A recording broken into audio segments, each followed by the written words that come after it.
हाम्रो के भन्नु ए राजनीतिक दलहरूले अब राजनीति गर्दै बस्दै यो चाहिँ सम्माननीय गोविन्द पन्थीज्यूको क्षेत्र पर्दो छ उहाँसम्म पुगेछ बाटो यहाँको ठेकेदारले अलिकति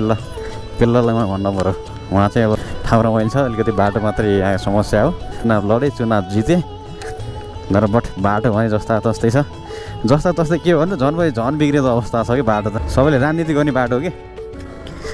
अब गोकर्ण विष्टले पनि राजनीति गरेको सिबाट हो गरे हो अहिले गोविन्द पन्थीले पनि अब चुनाव जित्नु भएको छ अब बाटो त यही नै बाटोलाई राजनीतिको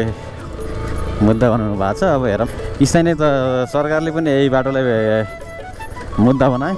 गाउँको छोराछोरा जनताहरूलाई चाहिँ अब ठग्ने त हो अरू त झन्डै भयो थियो गाइजहरूले हेर्नुहोस् यो बाटो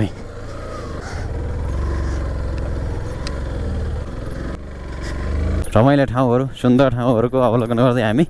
मनसुनी राडी पछिको आइजहरू कति अहिले कति नै धेरै नै छ यो चाहिँ